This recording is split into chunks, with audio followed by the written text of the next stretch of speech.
द्वापर कलयुग बीत चुके हैं। ठीक है, ब्रह्मा के एक दिन में 1000 चतुर्युग बीत जाते हैं। आप सोचिए कि ब्रह्मा का एक दिन, अभी 50वां ये जो है दूसरा परार्ध चल रहा है, पहला परार्ध ब्रह्मा का 50 वर्ष का होता है, तो एक दिन में ही 1000 चतुर्युग बीत चुके हैं। तो अब सोचिए, कैलकुलेशन करिए, जो आपके लिए शायद उंगलियां, आपका दिमाग सब कुछ कम पड़ जाएगा, तब आपको पता चलेगा कि कितने सारे चतुर्युग बीत चुके हैं। और इस जो समय, जो ये कलयुग का जो समय चल रहा है, इस समय अब कोई भी ऐसे अवतार नहीं होने वाले कि कोई आए इस धरती को बचाने। इसीलिए अभी जो समय है, ये समय है पूरा परिवर्तन का, ऐसा परिवर्तन जहां पे इस मृत्यु लोक को अमर लोक में बदला जा रहा है। ठीक है, अब ये बहुत गहरी बात मैं आपको बता रही हूँ, जो आज तक आपने सुनी नहीं होगी। आपने ये सुना होगा कि भाई इस कलयुग के बाद सतयुग आएगा, लेकिन नहीं, अभी जो परिवर्तन सुप्रीम ऑलमाइटी अथॉरिटी कर रहा है, डायरेक्ट ऑलमाइटी अथॉरिटी कर रहा है, कोई अवतारी पुरुष नहीं कर रहा है, ऑलमाइटी अथॉरिटी डायरेक्ट इंटरफेयर कर रहा है। और वो इस समय जो परिवर्तन कर रहे हैं, वो मृत्यु लोक को अमर लोक, ऐसी दुनिया ना बने, ऐसा विनाश हमें ना देखना पड़े, ऐसी अर्थ पहले, कल पहले, महाकल पहले या महाकाल पहले से हमें ना देखना पड़े। इसीलिए वो परिवर्तन सुप्रीम ऑलमाइटी अथॉरिटी इस समय धरती पर कर रहे हैं।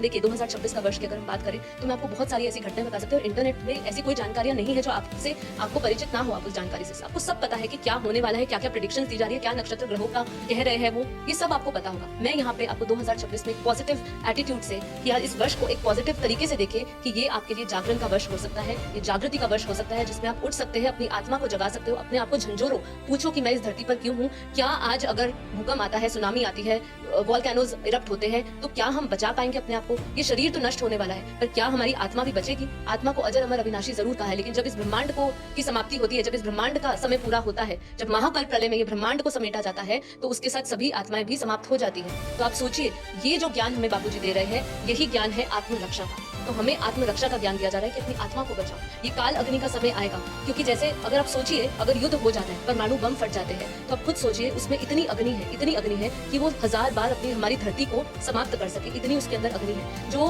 काल अग्नि से भी भयंकर होगी। तो इसीलिए हमारे बापूजी कह रहे हैं कि आने वाले समय में यदि आत्माएं नहीं जागी, हमारे पास सिर्फ 2 साल है, 2026, 2027, ये 2 साल ही हमारे पास है, जिसमें हम जागृति कर सकते हैं, जिसमें हम कुछ कर सकते हैं अपने लिए, अपनी आत्मा की रक्षा के लिए, जिसके अंदर हम ये जाने कि ये परिवर्तन का प्रोसेस क्या है, कैसे परमधाम की ऊर्जा को, परम प्रकाश को हम धरती पर उतारे। हम सभी दिव्य आत्माएं हैं। हमारे शास्त्रों में बार बार कहते हैं कि तुम्हारे अंदर अनंत सूर्य का प्रकाश है, तुम दिव्य चेतन में आत्मा हो। तो हम अपने आप को जब तक देह मान के चल रहे हैं, तब तक हम दुखी होते रहेंगे। इसीलिए हमें ये चुनाव करना होगा कि हम क्या चाहते हैं, परिवर्तन चाहते हैं या विनाश चाहते हैं। ये आपके पास, आपके हाथ में ही है चुनाव, क्योंकि आपके विचारों से ही सब कुछ होगा। अगर आप धरती को बचाना चाहते हो, यदि आप इस परिवर्तन में सहयोग देना चाहते हो, क्योंकि अभी जो समय चल रहा है, सिर्फ धरती पर 3D to 5D असेंशन नहीं होगा।